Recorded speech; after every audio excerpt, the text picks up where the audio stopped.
જય હો સંતોને જય હો.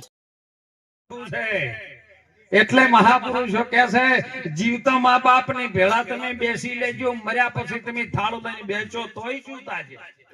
મા બાપ ની સેવા કરજો, સાહેબ સંતોની સેવા કરજો, જીવનમાં ખૂબ નિર્મળ બનજો. હાલ સમય કઠિન છે, કળયુગ છે, કારણ કે આ ધ્યાનથી વાતો સંભળાવી નથી. અત્યારે એવો યુગ આવી ગયો છે, એવું ટેકનોલોજી નું મશીન તમારી વચ્ચે મૂકી દીધું છે. 6 ઇંચના મોબાઈલમાં સંતોના શબ્દો ફટ લઈને પકડવા હોય તો પકડાઈ જાય છે, પણ 6.5 ફૂટનું આ છે ને એમાં નહીં પકડાતું. આનું મોટું દુઃખ છે. આ મોટો હરતો ફરતો મોબાઈલ છે, અને મોબાઈલમાં જો કદાચ સદગુરુનો વચન રૂપી શબ્દ પકડાઈ જાય ને તો આ જીવન ધન્ય બની જાય એવી વાત છે. સાહેબ ધન્ય બનાવવું હોય તો હમણાં કનવરજી સાહેબ નતું કીધું કે તમે પાથરા પાડશો ને તો આડા આવશે, પણ અડધા તો ઠેસરા ડાયરેક્ટ નહીં જતું રહેતું, પાથરા પડતા જ નહીં. લ્યો હે આડા આવી વાત નહીં કે ઠેસર લાવ્યું છે, ડાયરેક્ટ નાખી દો તમે. આ તો મેળો ભરણો તો કાચોક જેવો, અને હાલ ચાલુ જ છે પાછો મારા ચોક ભજનમાં જાજો એમ કહું છું, કોકની વાતને ધ્યાનથી વાપરજો. મેળો ભરણો બધા ભાઈબંધો હેડ્યા કે હડો ભાઈ મેળામાં આપણે જવું છે. એક જણો કોઈ ભજનમાં ના જાય, કોઈના નાચમાં બેહવા ના જાય, કોઈ મોટા ભેળો બેહે નહીં. અને ઈ દાડે બધા ભાઈબંધો તૈયાર કર્યો ખેટ ને ભાઈ મેળામાં સિદ્ધપુર મેળો ભરવાનો કે આવું તાણ મેળામાં. એમાં શું બાને કીધું બા પૈસા થોડાક હાલો, 5 રૂપિયા જેવું મેળામાં જવું છે ને ભાઈબંધો બધા જોયે છે. બા કહેલા મેળો જેવો હોય કે ભાઈ તો હું જોઈ ના પછી વાત, પણ પૈસા બા એ વળી શેડા ને વાસળી છેડાથી 5 રૂપિયા છોડીને હાલ્યા કે લે બેટા મેળામાં જઈને જે વાપરવું વાપરજે, પણ મેળો કેવો છે મને કહેજે. છોકરો હોય થી ઉપડે સિદ્ધપુર જો બધા ભાઈબંધો તો કોઈ સકેડીને બેઠા, કોઈ સકડોળમાં બેઠા, કોઈ શેરડીના હોઠાસો હોય, કોઈ ગુલફીઓ હોય, અને આર્યો ફર ફર કરે આખા મેળામાં. બધાને પૂછે કે મેળો ચો છે? એટલે ભાઈ મેળો ચો છે? બધા ફરતો ફરતો ફરતો છેલ્લે દર્પણ ની દુકાન પાસે આવીને દર્પણ વેચતો હતો, ઈયાનું ભર્યો ને એને પૂછે કે પેલે મેળો ચો છે? એટલે દર્પણ વાળાને ખબર પડી ગઈ કે મૂર્ખા મોડ્યો મૂર્ખો છે. આપણા દર્પણ નો વેપાર હોય કરવા જેવો છે કે ભાઈ મેળો તો બતાવું પણ 5 રૂપિયા હોય કે પોસ તો પોસ તને ભાઈ પોસ જ આલ્યા છે. 5 રૂપિયા જેવા પેલા દર્પણ વાળા ના આલ્યા ને એટલે પેલા 5 રૂપિયા દર્પણ લઈને પેલા હોમ વતાઈ દીધું, એટલે લઈ જા ઘેર તું તારે. મેળો આવો હોય એટલે દર્પણ એના હોમ કર્યું શરવણજી, એટલે પેલો મોય દેખાણો કે એટલે મેળો મારા જેવો છે. આખા મેળામાં ફર્યો અને મેળો તો મારા જેવો જ હતો કે લઈ જુ કે હા લઈ જા 5 રૂપિયામાં આલ્યો. આ તો સાદર હતી આમ સુપાઈ અને રાજી થાય, ઘડી થાય વાહ મેળા વાહ. મેળામાં છક વાળ્યો પણ તું મારા જેવો તું ના ચડ્યો. ઘણા મુસીબતી આજ મળ્યો છે. ગોતતો રાજી થાતો થાતો બધા ભાઈબંધો ઘેર આયા અને હીરો બાર્યો બાર ક્ષેત્રમાં જતો રહ્યો. સુરજભાઈ ઘેર ના આવ્યો એટલે પેલા ઘરે ડોશી માને ને ઘરવાળાની ચિંતા થઈ કે તમારા ભાઈબંધો બધા આવી ગયા, અમારા ઘેરથી કેટલે રહ્યા આયા નહીં કી તો અમારી પેલા હેડ્યો છે. એટલે બાને એમ થયું કે હવારનો જેલો મેળામાં જો ભૂખ્યો આવ્યો છે, લે 2 રોટલી લઈને ખેતરમાં પહોંચ. એની ઘરવાળી બચારી ટિફિનમાં 2 રોટલીઓ લઈને પહોંચી, સબ્જી 2. હવે પેલો ચાદરમાં બેઠો બેઠો દર્પણ જોવે ને વાહ મેળા વાહ કરે.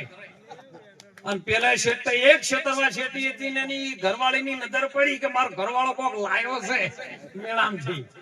હવે પેલી નજીક આવવાથી પેલા ચાદરમાં હંતાડી દીધું.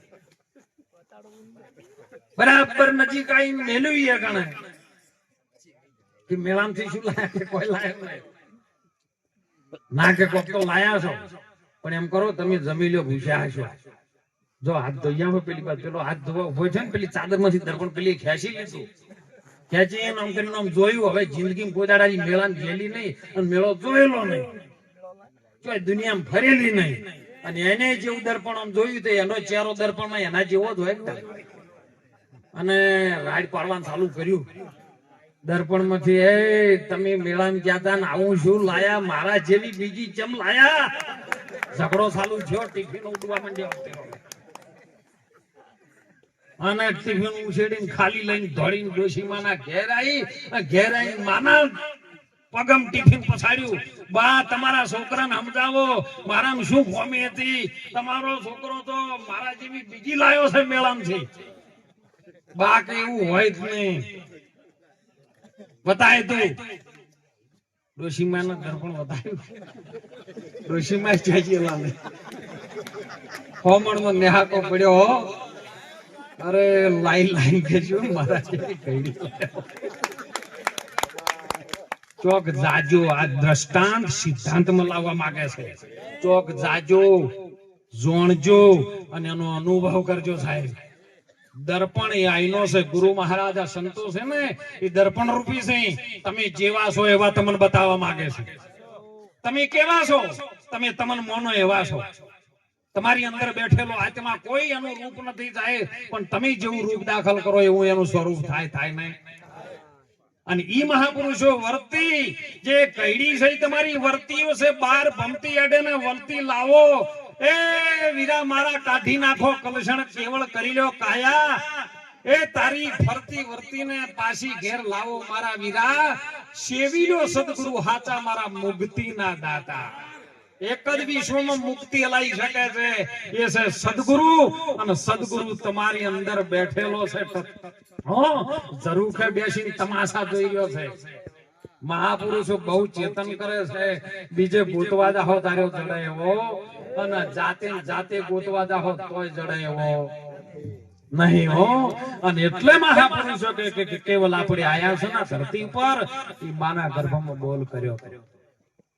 હવે એ બોલ ને, અરે આયા તેદી તમે શું બોલી બોલતા, અને હવે બોલ્યા ઘણો ફેર છે. સાહેબ સમજ્યા વિના તમે પારે નહીં પડો ભાઈ, કાયા ધુતારા શેર છે. સાહેબ ને સમજ્યા વિના કદી પાર નહીં પડે વિશ્વમાં કોઈ માણસ. અને કોઈ પડ્યો નથી, અને જો પડ્યો હોત તો રામના જેવી પરીક્ષા નથી હોત. રામે સાહેબ સદગુરુ વશિષ્ઠ મુનિને સેવ્યા ને, રામ અવતારનો ભગવાન બની ગયો આપણા માટે. કેમ કે પશુ કી પણિયા બને નરના કુશ ન હોય, નર કરણી ઉત્તમ સદગુરુ ચરણે રહીને કરે ને તો નરનો નારાયણ હોય ને.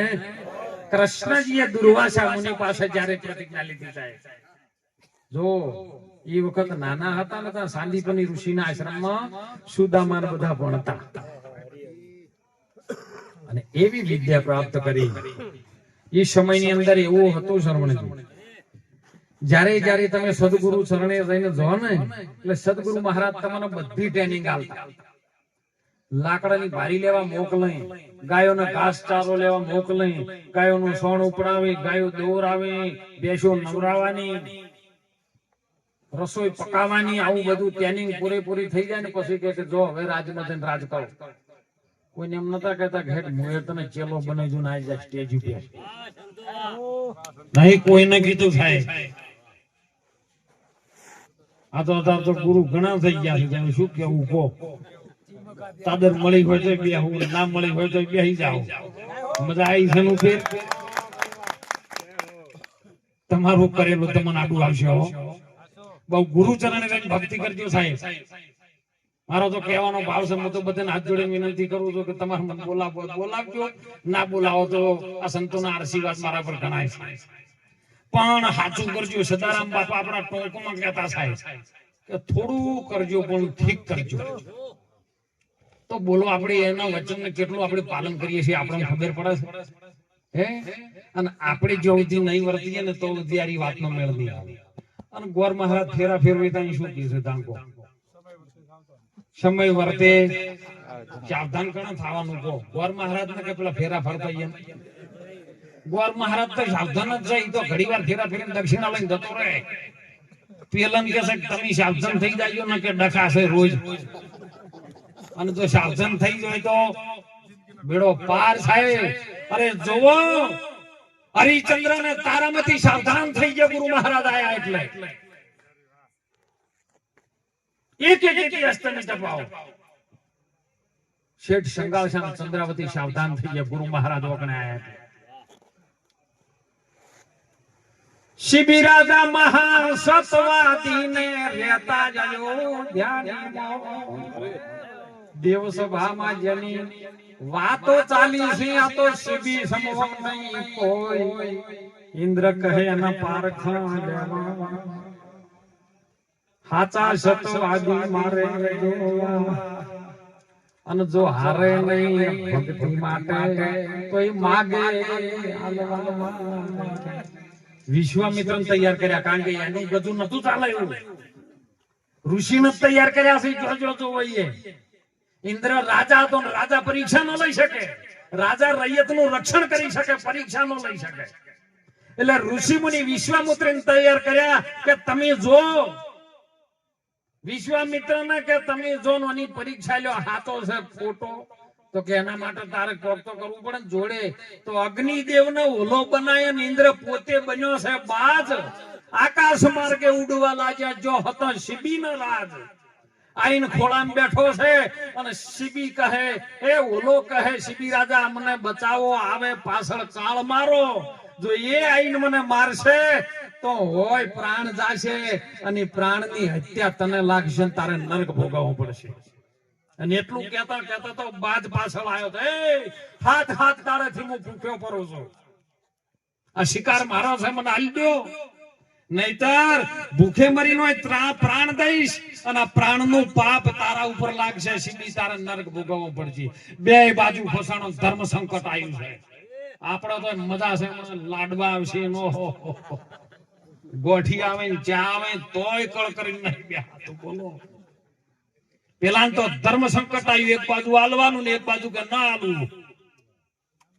શિબી રાજા વિચારમાં પડી ગયો કોઈ ઉપાય કરો. હે ગુરુદેવ તારું કરેલું આજ ભક્તિના પગાઠિયામાં જો કદાચ મારો પ્રાણ હોય અને મારું ધ્યાન સતત કોઈની દયા તરફ હોય. દયા ધર્મ કા મૂલ હૈ પાપ મૂલ અભિમાન તુલસી કે દયા કદી ન છોડો જો બધી ઘટમાં રહે. આ દયામાં જે મારો પ્રાણ ચાલતો હતો ને એ ઈશ્વર તરફ તો ચાલતો હોય. ગુરુ મહારાજ કઈક લાજ રાખો. તરત બાદ બોલ્યો કે ઉપાય બતાવું કે બતાવો. તમારું રહી જાય મારું રહી જાય એવું થાય એવું છે કે શું કે તમારે જો ઓલો તમારી પાસે રાખવો હોય ને તો રાખો. એના ભાઈ મને માટી આલો. શિબી કે ઓહો આ શરીર જો મારા ગુરુ મહારાજને મેં સમર્પિત કરેલું હોય તન મન ધન તો સમર્પિત કરેલું હોય ને તો કદાચ આનો જીવ બચાવવો હોય અને મારું શરીર જો એના માટે કોમમાં આવતું હોય તો એનાથી બીજી વેલાચી અવસર આવે ને પાછા ન પડી જાય.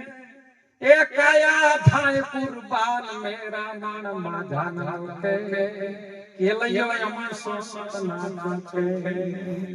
અવસર આવ્યો છે વેલા જાય છે અને પાછી ના પોની થાય કે તૈયાર છું તમે જેમ કોઈ એમ.